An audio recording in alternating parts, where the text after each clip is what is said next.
Okay, so welcome to the second part of Extraction 101. We'll be learning about layer masks, more about layer masks this tutorial. Now, first of all, before I do that, I want to first of all create my actual mat where I'm going to be dragging all my elements in. So I'm going to go to File and New, and I want this to be Film and Video and HD TV 1080. So 1920 by 1080 by 1920 by 1080, full HD. Let's name this matte painting. Click OK, and it'll create a full HD canvas for us. Now, I'm going to. This is because if you were to click and drag images into here, what Photoshop sometimes does is it scales them down or up to fit this window. Whereas I think this image is like 4,000 odd pixels by 2,000 or something, and it would have scaled it down in here. So that's why we open them up in separate windows. Now I want to drag this into my matte painting window. So in order to do so, I can click and drag this window off. Okay, and I want basically both of. Let's just put this back up here for a second. I want both of these things to come with me, the cleanup and the temple. So I'm going to put them in a folder. So select them both, shift select, and click folder. Let's name this temple, and now let's break it off again. Okay, now what I can do is I can click and drag temple and drag it onto this canvas. Okay, let's minimize this, and you can see it's huge. So that's why we didn't want it to automatically squash it down. So in order to scale it down, you can see that's absolutely massive. Let's zoom out and holding shift, let's just start scaling this bad boy down and bring it back up and frame it, scale it. Okay, right, so this is probably, let's zoom in now, this is probably round about the size I want to go for right here. And I want to have a little bit of it just off to the side, and I think I'm happy with that. Okay, click enter, and now that is placed in there. Okay, so the next bit I want to do is I want to show you extraction via layer masking. So I'm going to open another image. I think I'm going to go for let's do one of the rocks. Let's go for this one. Okay, so this is the image I want to open. Now the thing to notice about this is it's a very sort of quite dark sort of looking rock against a bright background. What immediately comes to my mind is I don't want to cut around all this foliage with the pen tool. That will be hell.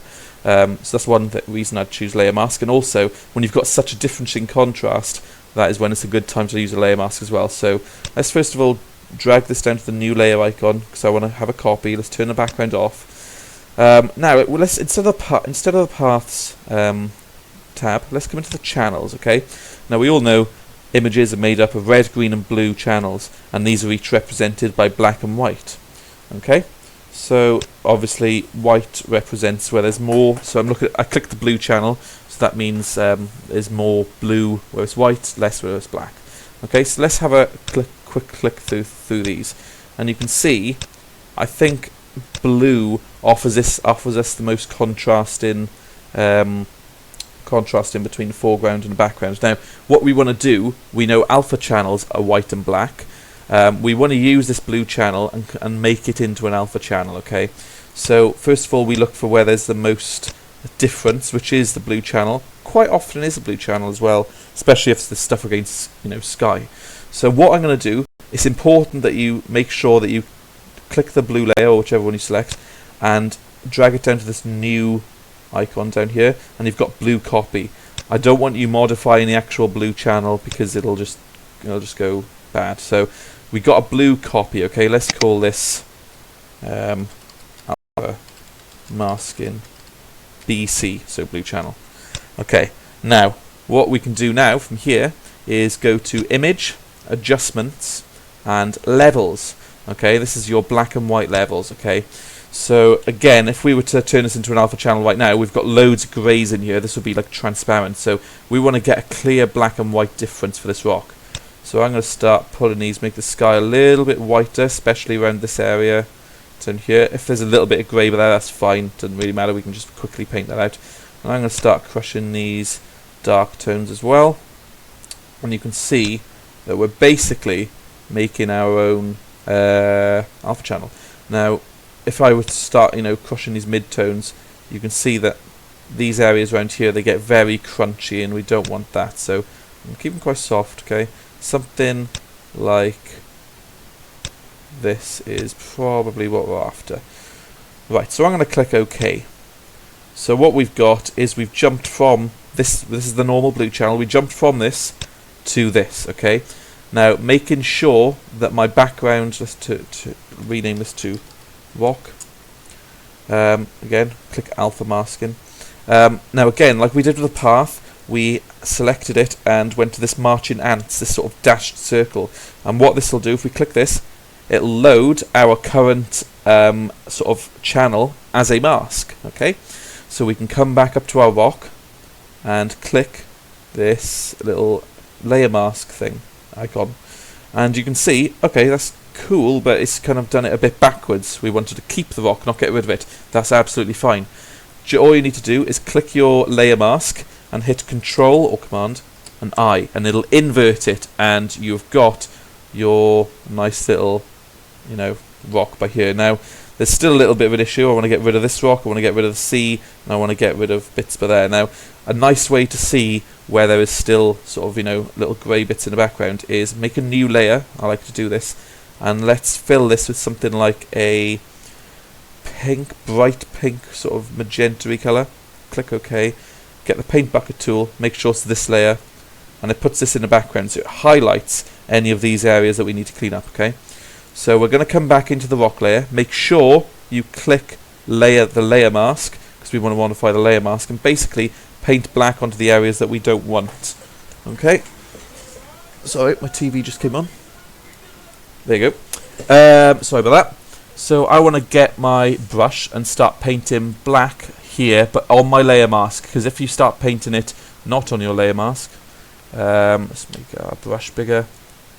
You start painting it here, and you're like, why isn't it getting rid of it? It's because you're on your actual image, not your layer mask. So I'll undo, click the layer mask, and now when I start painting, oh, wrong colour, I'm painting white. X to switch between black and white really quickly. So you can see I can come in close, make my brush smaller, and start painting away like so. And do the same down here. You can see there's a lot of flaky bits of water in there. Let's make a bigger brush. Yeah, start painting that away. And that's a very, very quick method. Okay, it doesn't always work because you might have something against more complex background, but when you've got quite a contrasting alpha color channel that you can use and convert into an alpha channel, it really helps. Okay, I don't want any of you to be using the eraser tool, because that's very destructive. Once it's gone, it's gone.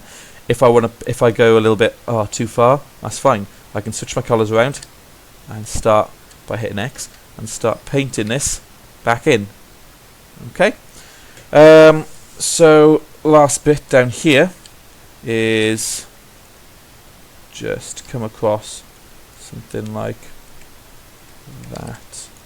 Just give it a little bit of a form, like so.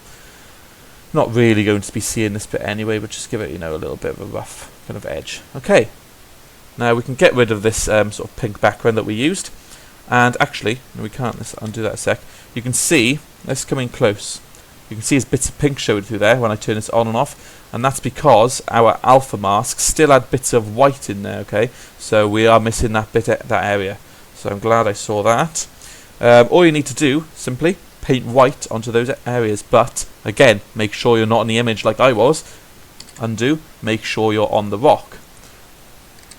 Sorry, the layer mask.